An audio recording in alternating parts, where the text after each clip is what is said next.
This is Hollywood, filled with pedos, filled with, people that practice, that are satanic. That's a religion. To me, it's a religion. And that's what they practice. This is Hollywood, right? Exposing Hollywood is a thing right now, and it is going down, right? For multiple reasons. Hollywood is going down. Hollywood has been going down. It's been declining for years. And seeing people like Diddy, 50 Cent, Oprah, Jeffrey Epstein, even J-Lo, right? Tom Hanks. A lot of these people are being hit for who they really are. And I very much thank people like Jaguar Wright and Orlando Brown for exposing these people for years. Years they have been seeing this stuff, and they have been going viral for a long time on different platforms. My thing is, no one has ever sued them. That's always been my argument. No one has ever taken these people to court to stop them from talking. I just told you, Jaguar Wright said Diddy has a lot to do with people losing their lives. A lot of celebrities, big name A-list celebrities lost their lives, and Diddy has something to do with it, same as Jay-Z. How do you say something like that and get away with it? Leaked audio revealing Diddy's pimping era, a lawsuit claiming sexual mistreatment against the rapper, and hundreds of witnesses, all exposed. Now, Fifth, when you continuously call Puff gay, does that affect your relationships in Hollywood? I don't call him gay. I said, Let me read it, Fifth. Oh my God. Sorry I can no longer help you guys. Soon you will all be gay and happy. You are all now left under leadership of Puffy Daddy. Report to the nearest rainbow. Dinner Thieves in theaters January 9th. That's why he says things. He doesn't even know what he's saying is like fruity. You know what I'm saying? Like, he says something fabulous and he goes, but me and you, we ain't party. Like, we need to party. What is he talking about? Incense is going off. When people say that to me, I get a little uncomfortable. I get uncomfortable. Like, he said something to me one time, a long time ago, at Chris Lighty's wedding. He told me he'd take me shopping. I looked at him like, what'd you just say? Let me move, man, before I do something. You're gonna make me mess up the wedding. Oh, that's a nice gesture. Let me get out of take me. That's what a guy says to a girl. Recently, the rumors about Diddy's relationship with Meek Mill have gone crazy due to leaked audio, exposing everything that used to go on behind closed doors. And they probably embarrassed for the fact to see that Meek Mill's, one of the street guys that came out of there, got caught up in this Hollywood, whereas that he's dressing the same he dressing like Diddy, hugged up with Diddy. I think that Lil Rod know a lot of but I know this. Two men dress alike, it's just like two men laying down. When they both get up, they both homos. And that's real talk, bruh. My man, you go to a party, dog, and the nigga got the same shirt you got on, I'm taking my shirt off. I'm walking around in a t-shirt. And then, not to blow Meek Mills up out the water or anything like that, it was said that they checked his Google search and all the other shit, and he was searching for some online gay and all the other shit like that. With producer Rodney Lil Rod Jones filing a lawsuit against Diddy back in February, demanding a whopping $30 million, Clip fans are in for yet another roller coaster of emotions, primarily those of disgust. Take a look. So, how did it all become part of the public knowledge? The audio tape, which was leaked and is now being presented in court, claims to include voices of Diddy telling Jones that he had had sex with a rapper whose identity was first undisclosed, an R&B singer whose identity was not quite audible, and Stevie J, the unidentified duo, is later referred to in the alleged recording that is currently included in the lawsuit as the Philly rapper who dated Nicki Minaj and singer who performed at Super Bowl. There was just a lot of miscommunication and a lot, like we ain't had no system to how to deal with somebody that travel like the way I travel and work the way I work, because they ain't never really had that before, but we got it worked out now. I know, but I be getting reckless sometimes in the booth and stuff, so I'd rather be in my own zone so I can say and do what I want. Of course, fans quickly made the connection between Meek and Nicki Minaj, whom he famously dated and split from in 2016. Yeah. But there are other people who attempt to use what I was in their life as a marketing ploy and to get attention, and I can't be with that. I put in real work, and I've helped so many freaking people, and that's why if you look around, there was a particular time on social media, a lot of people was running their mouth. None of them made charts since. Additionally, many thought the singer was Usher, who had just been at the Super Bowl halftime show in 2024. Diddy, meanwhile, vehemently refuted Jones's assertions. Lil Rod is nothing more than a dishonest person who falsely claimed to be entitled to a $30 million settlement by filing a lawsuit. Ignoring the repercussions, Jones has named several prominent Hollywood figures and institutions, all of whom are claimed to have played a particular role in the purported misbehavior, in addition to the primary accuser, Sean Diddy Combs. You heard the rumors? I knew I used to wait outside of Turkish baths for him. You know what they do in the Turkish baths? No, I don't. Oh, you don't? Okay. That's where a lot of gay men meet. And they all take hot baths together.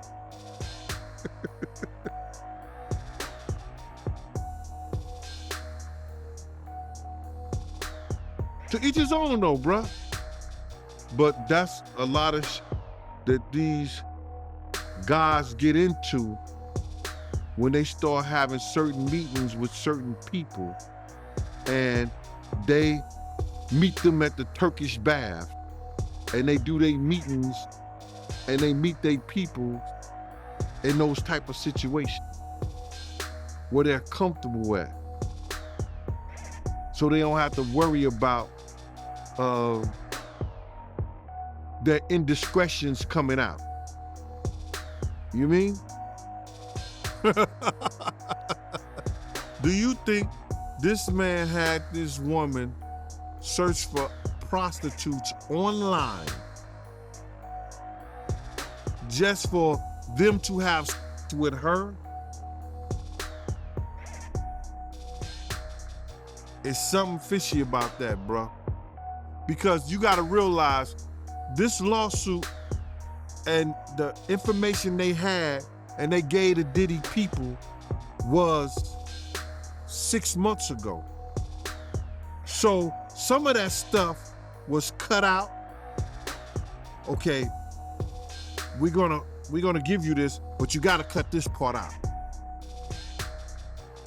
Let's just say, allegedly, or just for the sake of it, Cassie wasn't the only one who wanted, or she didn't want it, but Cassie, who searched for the big black, and she was searching for the big black, not only for herself, but for somebody else who we all know that was in the room with her. One probable familial connection to the accusations here is that Justin Dior Combs, Diddy's son, is one of the accused. Not to forget, Lucian Charles Grange, the CEO of Universal Music Group, is also quite heavily embroiled in the legal battle, which raises questions about potential ramifications for the entire company.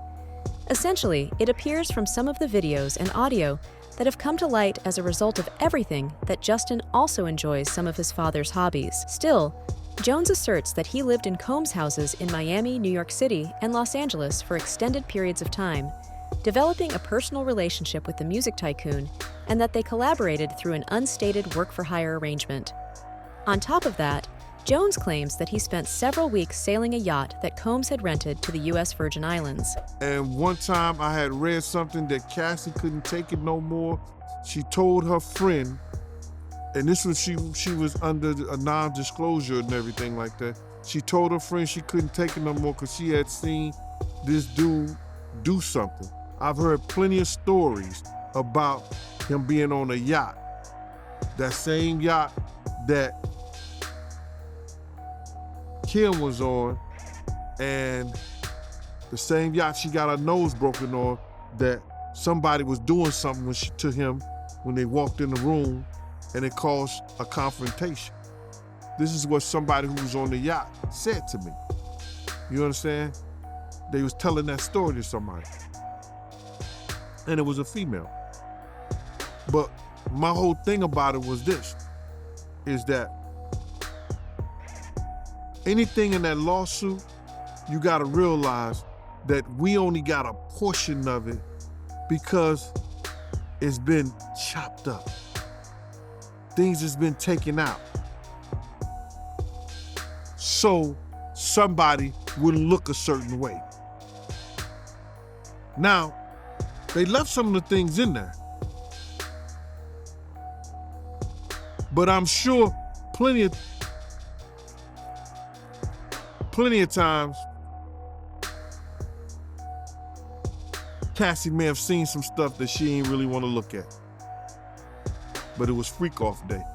The lawsuit goes on to paint a picture of a connection that went beyond straightforward professional collaboration and goes into great detail about his experiences. According to Jones, he saw and did a lot of things while in Combs' company that went beyond his duties. Simultaneously, the complaint alleges that Combs coerced Jones into persistently photographing him, suggesting an environment of oversight and manipulation. I moved to New York City, and I lived with Sean Puffy Combs for a year. That's the crazy thing. Now, that was L.A. Reid's idea, right? We're sending you over to something called Puffy Flavor Camp. There you go. To learn Flavor Camp. Yeah, Flavor that's Camp. what it was called. And you're going to go to Puff Daddy's. He's going In the 90s, do you understand what that's like? Puffy's place was like just filled with chicks and orgying like nonstop, right? No, not really. I Come mean, on. but hey, it was curious. I got a chance to see some things. Yeah, but you were 13. What were you I seeing? went there to see the lifestyle, Right. And I saw it, and it was, but I don't know if I could indulge and understand what I was even looking at. It was pretty wild. It was, So nobody it was tried to, some woman didn't come along. I didn't and say that. Okay. I didn't say that. What I did say is that there were very curious things taking place, and I didn't necessarily understand it. Biggie Smalls was there. Biggie Smalls was there. Lil' Kim, Craig Mack. All these people are hanging around. Yeah, man. Faith Evans, And your Jodeci, parents were Mary okay? J. Blige. They didn't know nothing about this. Oh. I was having a good time. You know what I mean? I should look like he fresh off a goddamn plane. I should. Fresh off the garden stage. That's my brother right here from day one. We used to wake up and, pause, but like, check this out. I mean, back in the days when he was like 10 and I was a little bit older, his older brother, we used to fight over the Frosted Flakes. You know what I'm saying? Before pause was invented. You know what I'm saying? But it's my brother for real. We used to actually wrestle off of the Frosted Flakes because he used to always get up early with me. Now he's one of the richest stars in the world. And What the did Puff just say? Nobody's gonna acknowledge this but me. This rapper and him, they all in the room together. You know, it's Sarah, the girl, Puff, and this dude, this rapper. So I'm here at the door and stuff like that, like, yeah, so then next thing you know, somebody rang the doorbell. We had the presidential suite where we was at. So I opened the door and the dude said, yo, I'm here for my cousin. I said, who your cousin? And he said, Ja Rule. I said, well, he busy right now.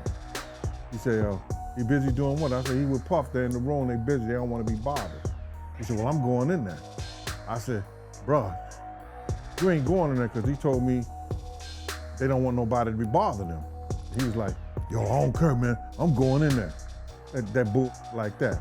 I said, yo, bruh, Jesus Christ had to come down here and take the air out of my body before you get in that room right there. Watch. He tried to bum rush me. I grabbed him and threw him against the piano. When I threw him into the piano, Puff and Ja Rule runs out the room. Puff got his towel, Ja grabbing his towel, but they butt the naked. And so then Ja was like, yo, what's going on? Yo, G, that's my cousin. He know me well. And Puff was like, yo, G, what happened? I said, he tried to get in the room. I told him he couldn't get in the room. And he was like, Puff looked at Ja. He said, yo, Ja said, you ain't want to go in that room. There's a lot of freaking going on. Jones, who goes by the title Heterosexual Christian Man, says he had a horrifying experience where Sean Diddy Combs would poke and touch his penis nonstop without asking permission. The producer has protested about Combs' advances, but his complaints were disregarded, according to attorney Tyrone A. Blackburn. Yeah, Mr. Lee. Yeah, I love this drink. Where you put my bag? I like when you like this, Daddy. Yeah, where you put my bag? Daddy, I like Mr. when Lee? you It's right scrambling here, and scraping. No, I like that. You know, Sean will be Sean, supposedly said to Jones Diddy's chief of staff, nullifying how he felt inherently. In a shocking parallel, Blackburn has also linked Ghislaine Maxwell, the partner of criminal Jeffrey Epstein, to Christina K.K. Coram, Diddy's chief of staff. Jones goes on to say that Combs attempted to coerce him into having sex with fellow producer Stephen Aaron Jordan, also known as Stevie J, who is a troubled man with personal issues of his own. But you got people like Mace, Stevie J, they running around with drop-top Benzes and shit like that. You understand? People moving and they being seen. But you gotta understand, they was young kids, they young, dumb, full of cum. And go back to that old Southern saying, they don't believe fat meat's greasy, brother. You understand what I'm saying? If you know what I mean? They don't think this can happen. You know, you got cats out here that's gonna tear your head down to the white meat. And if you rolling like that, you will find out. I made a lot of mistakes in our relationship. You know, we got history.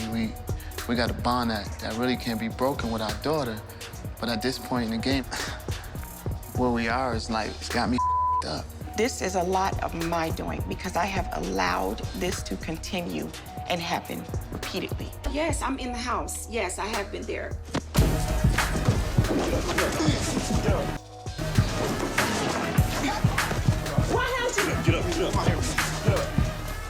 Stevie can go to hell for one ass. I got it. Let go of me. Let go of me. I'm out, man. Like this. Calm down, Jocelyn. Man, let go of me. Let go of me. Let go of me. Jocelyn. No. Jocelyn. Let go of me. In exchange for Jones acting homosexually, Combs allegedly gave Jones the opportunity to win Producer of the Year at the Grammy Awards. Jones claims that Combs had covert cameras installed around Diddy's residences, enabling him to obtain video proof of people having sex there. Not only that, but Jones has also claimed that Young Miami's assistant, a rapper who has been romantically associated with Diddy, or a family member sexually molested him. Additionally, he said that Oscar-winning actor Cuba Gooding Jr. had harassed and abused him. Other allegations made by Jones included the rapper and the R&B musician, whose names were concealed before, but have now been revealed, all thanks to the leaked audio being depicted in the film acting inappropriately with young girls and sex workers. Also in this lawsuit, man, this lawsuit is crazy, man. She alleges that, Diddy, he made her hire and have with male prostitutes while he recorded it and masturbated. Lights, camera, action.